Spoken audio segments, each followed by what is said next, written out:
Author of Quag's Quick-Ass Game System.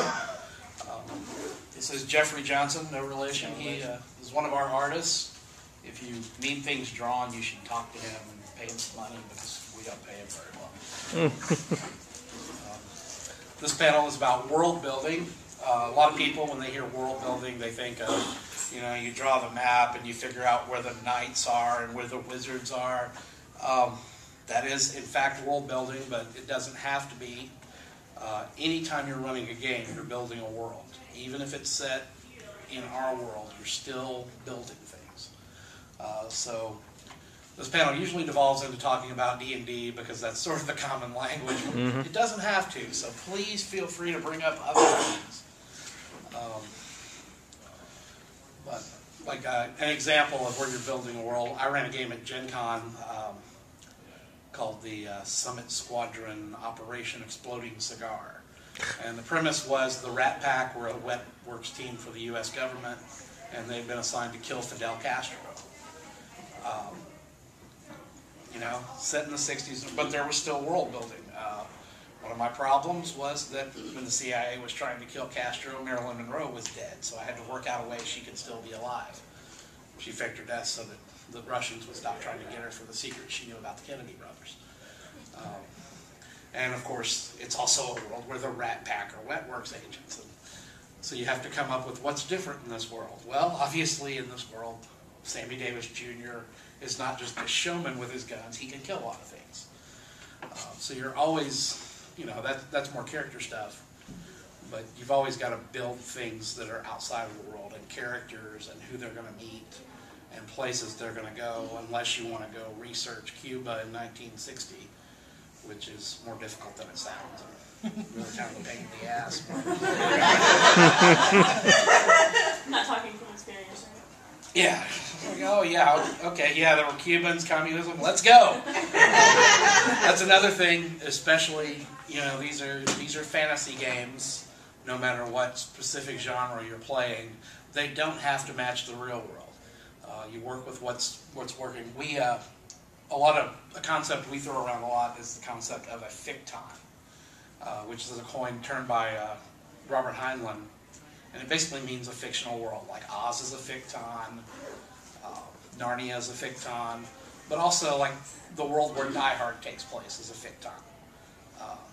In that ficton, bullets don't work like they do in our world. John McClane would have been on the ground crying pretty early in the movie if bullets worked like they do in our world. So each different world you build has different rules. Like the world of Sin City by Frank Miller. If a character in that world has a name, he cannot be killed by bullets. He can only be killed up close and personal with a gun or with a knife or a punch or just being beaten to death with a baseball bat. But bullets aren't going to hurt it. They'll bounce back. So when you're building any kind of world, you got to think of what the rules are of that ficton, and they don't necessarily have to do with reality or what it's like in our world. It's what works for the story I'm trying to tell. So that's our starting point. Feel free to jump in. Yeah, well, I have some ideas about world building. I'm not a game developer. I'm an illustrator, but I do get, the guys from Hex, they send me a rough document and they're like, okay, this is kind of what's going on. I worked on a game for them called Waxman's Warriors, and this is an example of where I influenced the world some. In this game, heaven and hell are real places in the afterlife. As defined by Jack Chick, who writes the little religious comic books. Yeah. So one of the ideas was that basically tourists from heaven can come down to hell and, see how the lower half live. This is the bullet that they dodged, right? By, accepting Christ on their deathbed. Despite their long, long life of sin. So in the initial writing of it, the idea was that they come down in golf carts, apparently. In my illustration of it, it was a shining monorail.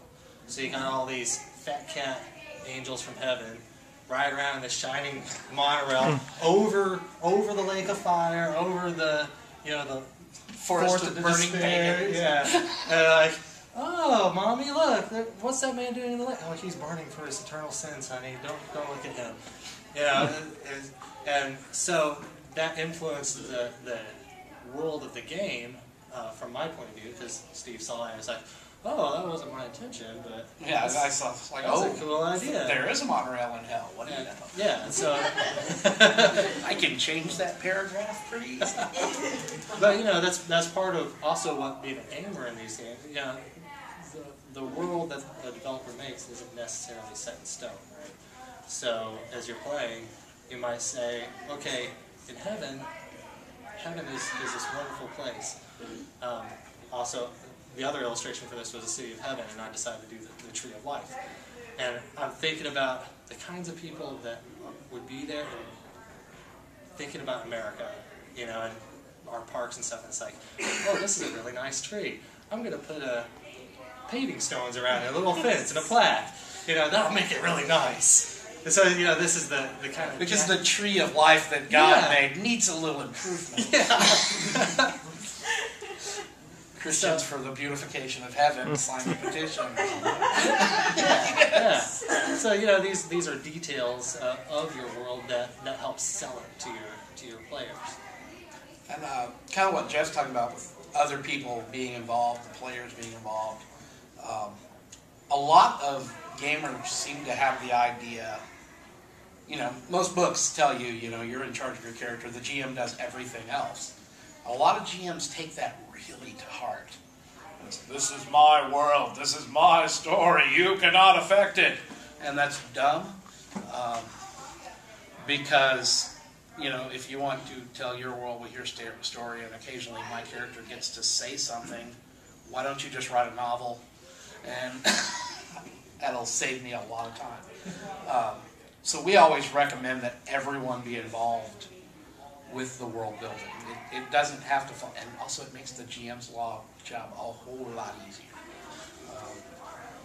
Because you can, we had a fantasy game I ran for about 5 years. One of the players, it's like, I want to play a gypsy. And it's like, oh, I haven't really worked out what the gypsies are like. And he's like, well, I want to play a gypsy. Okay, you play a gypsy, you figure out what they're like. So he would come up with stuff, and occasionally he'd come up with crazy stuff. And yeah, that's a little too far. As long as you know where the limits are, and the GM should have a little bit of control, as long as not all the other players are all for an idea. Once you kind of set the tone and things, let other people come up with stuff. That keeps players more invested, because you're going to be more interested in the part of the game that you designed or you created about. Same thing with coming up with subplots for your character. You're going to be players are going to be much more interested to solve the subplot that involves their character and their weird relationship with their great aunt. Those are the stories that we all tell each other at the game store when we're picking up the next book. Is, oh yeah, I remember this time in Steve's game, and we burned the village and took all the virgins or whatever, you know. Yeah, it's never the our GM had this great idea where we went into a dungeon and killed some stuff and took the crap they had. It should be kind of personal character stuff. Yeah. But everybody should get involved, and we always say that, in fact, you should start out a game by saying, what are we going to play?